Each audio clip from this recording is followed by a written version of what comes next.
Welcome to Sound Doctrine. This is Chris Ardern, your host, and I'm excited to be back. I've got some new software. I finally figured out how to do the screen capture, and we're going to take a look at the dead bodies in the streets of Sodom and Egypt. I just had a revelation on this the last couple of days, and I figured out what that means.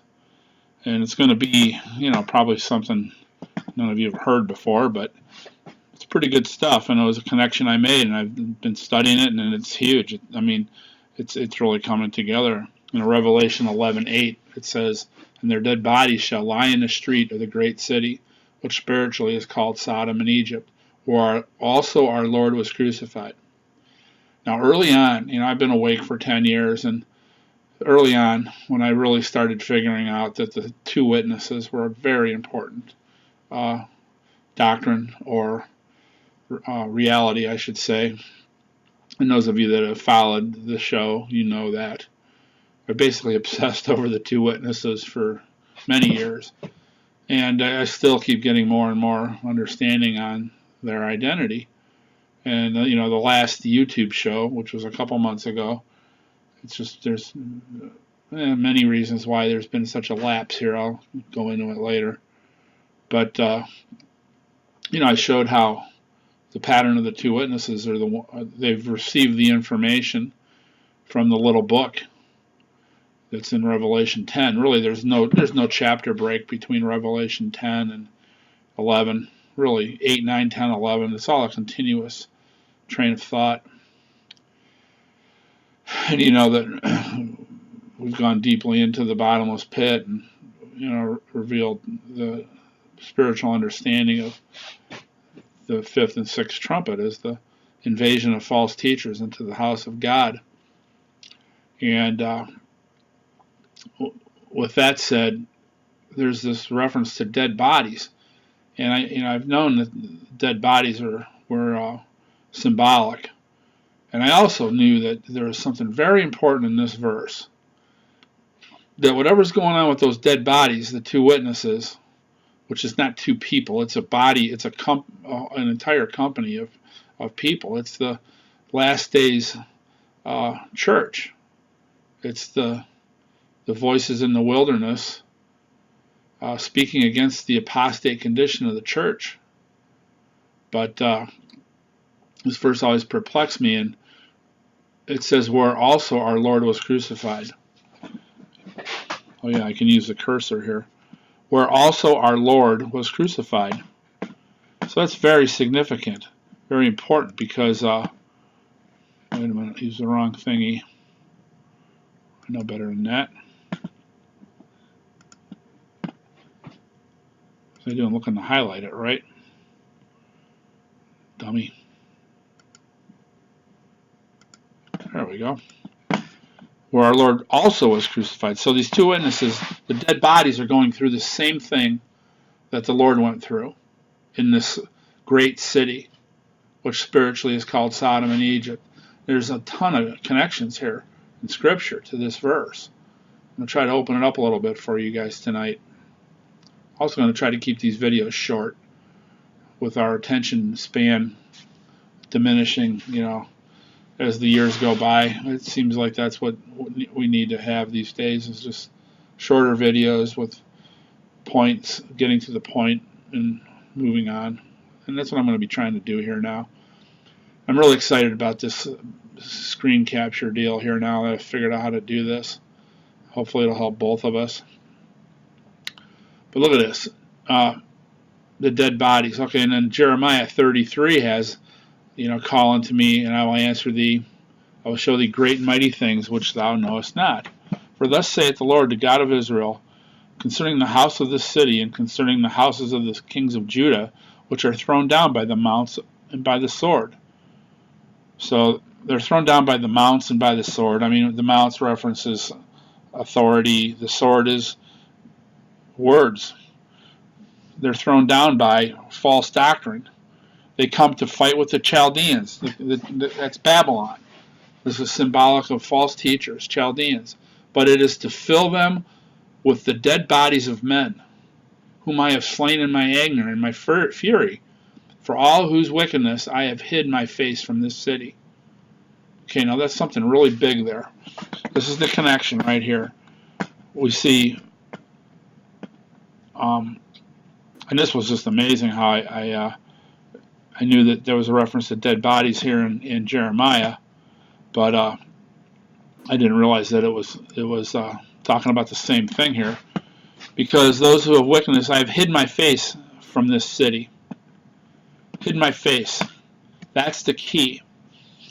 That's what a dead body is in reference in Scripture here. That's what it's talking about. It's talking about someone who has had God's face hid from them. Follow me with this, because this is definitely what it's saying. And this is abstract and deep, It's going over, This isn't milk, okay, whatever. And I'm just going to read. This kind of came up here, Hosea 12:1. I was on Facebook telling people who Ephraim was. Ephraim is apostate Christianity in Scripture. When you read Ephraim, that's talking about the apostate church. Ephraim feedeth on wind. Ephraim is feeding on every wind of doctrine, and followeth after the east wind. He daily increases lies and desolation, and they do make a covenant with the Assyrians, and oil is carried into Egypt. I mean, this is all talking about the covenant with the Assyrians is the false teachers. The covenant with death and hell, it's the false gospel basically is what it is. That's what the covenant that the prince makes with many for 1 week in Daniel. That's what it's talking about there. I've got a show in the works here on that. I'm attempting to teach Daniel's 70 weeks correctly, and it's going to be coming soon. I was actually planning that being the next show here, but I just had this little revelation on this, so I thought I'd try out this new software and see if it works. So anyway, follow me. I just threw that in with the Assyrians, and then we had the Chaldeans. It's the same idea. These are representative of false teachers in the church, is what they mean.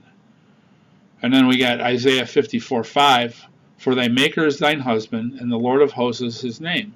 And thy Redeemer, the Holy One of Israel, the God of the whole earth, shall be called. For the Lord has called thee as a woman forsaken and grieved in spirit, and a wife of youth, when thou was refused, saith the Lord. For a small moment have I forsaken thee, but with great mercies will I gather thee. In a little wrath I hid my face from thee for a moment, but with everlasting kindness will I have mercy on thee, saith the Lord thy Redeemer.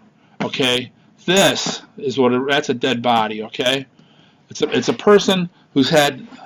This is the Lord talking about Israel, which is the church, in this insane condition that the church is in right now. Well, basically, this is what's happened. For a small moment, the Lord has hid his face from thee. And now, I'm not going to, there's a lot of detail that I'm not going to be able to teach you right now, but that's what this is talking about. The dead bodies in the streets. And now, it doesn't say lying in the streets. The dead bodies in the street of that great city. In the street of that great city. It's all symbolic language.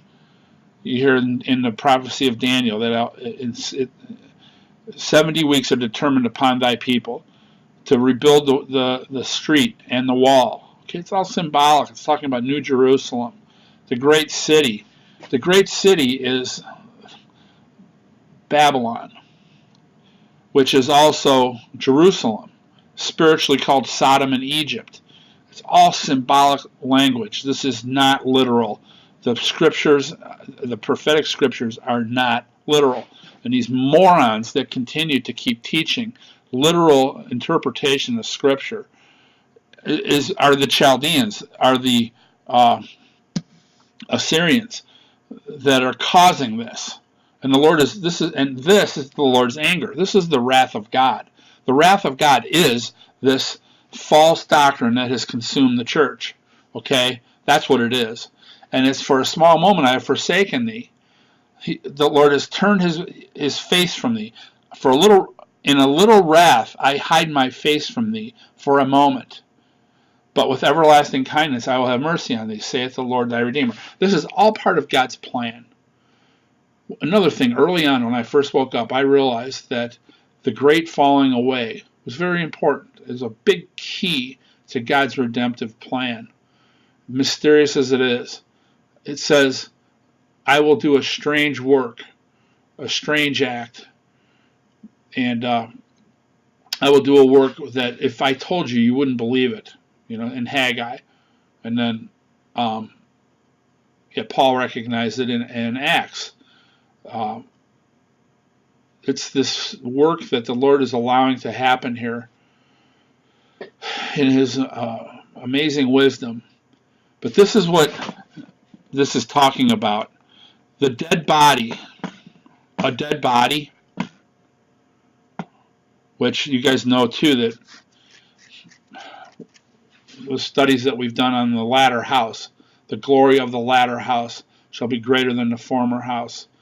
And the reference to the dead bodies in Haggai and the cleansing waters of the red heifer that cleansed the temple of dead bodies.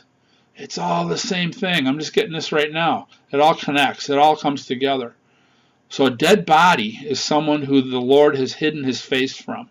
That's what a dead body is. I'm showing it to you right here. That's the connection. It's the same and this is the key. This is what made it all click for me in Revelation 11, where it says, where also our Lord was crucified. So these dead bodies are crucified, just like where our Lord was crucified. What did the Lord say? My God, why hast thou forsaken me? Why hast thou so far from helping me and from the words of my roaring? See what that is? That's a dead body right there. That's a dead body being crucified. The Lord is forsaking him for a little moment. This is the teaching. This is the dynamic going on here. Do I understand more than this? I'm just getting a hold of this, and it's just really cool. And anyway, you can go on, and as I say, this sound doctrine. This isn't child's play.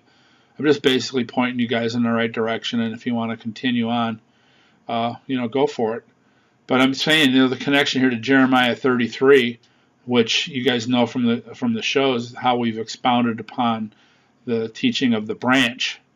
And this is one of the times that the branch is mentioned. And it's all connected. The dead bodies of men, they shall come and fight with the Chaldeans, which is basically the beast from the bottomless pit, the false teachers, and to fill the great city with dead bodies is basically what's being taught here. But then there's good news, For I will cause the captivity of Judah and the captivity of Israel to return, and I will build them as at the first. See, this is all as examples that we're reading in the Old Testament is the example for our church today. And it will cleanse them from their iniquity. I will cleanse them from their iniquity where they have sinned against me. And this is all what takes place then in the rest of Revelation 11, where you see the spirit of life breathed into these dead bodies, and they stood upon their feet, a great army. And this army is being formed now. I've always identified this whole thing with my experience. They will kill you thinking they are doing God's service, and the two witnesses are killed. And I identified with that because the word killed is figurative. It says, literal or figurative. It can say destroyed. And basically that's my experience. I woke up, I started speaking out against the apostate condition in my church that I was in, and they destroyed my life. They kicked me out of the church. My wife left me. Her family was a pillar in this church I was attending. It was a nightmare for me, but it was the thing that, allowed me to see, and the Lord met all my pain and suffering with, revelation of truth, that he was showing me his secret. And I will do nothing, but I reveal my secret to my servants, the prophets. That was my experience. But I'm just, this is a quick little study, kind of a test run for the new software here. I'm excited about this, and hopefully this comes out because I'm just kind of going for it right now. And there's a study on the dead bodies, as they are referencing those who the Lord has turned his face from, and all that's associated with that. That's what a dead body is, and that's what the cleansing waters of the red heifer sacrifice will take care of. We can go over here and check out Haggai.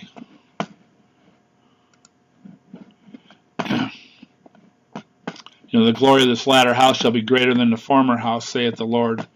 And in this place I will give peace, saith the Lord. So we know about the latter house is the spiritual house. It's the house of God. It's the people that are going to be glorified. And we know that the priest, it's all about the priest and the dead bodies. See, and then said Haggai, if one that is unclean by a dead body touch any of these, shall it be unclean? And the priest answered and said, it shall be unclean. Well, this is the story of the cleansing waters of the red heifer, cleansing the temple, basically, cleansing the church. This is what needs to happen. This is what's going to happen. And it's going to be this priesthood that's going to do it. This Melchizedek priesthood that God is raising up right now. And, we go into Ezekiel, chapter 36. And we see, the Lord, moreover, the Lord came unto me, saying, Son of man, when the house of Israel dwelt in their own land, they defiled it by their own way, and by doing their ways was before me as uncleanness of a removed woman. I mean, these are dead bodies here. These are the desolate church. A desolate church is dead bodies. But I had pity for my holy name, which the house of Israel had profaned among the heathen, whither they went. And I will put my spirit within you. This is the whole story of the restoration of the church. And then it says here in verse 25, I will sprinkle clean water upon you, and you will be clean from your filthiness, from all your idols. I will cleanse you. This is what's coming. This is what the Lord is preparing, so that the dead bodies so that the church is cleansed from these dead bodies. And that's what it's teaching. And with that, I want to say thank you for listening. Until next time, this is Chris Ardern saying goodbye.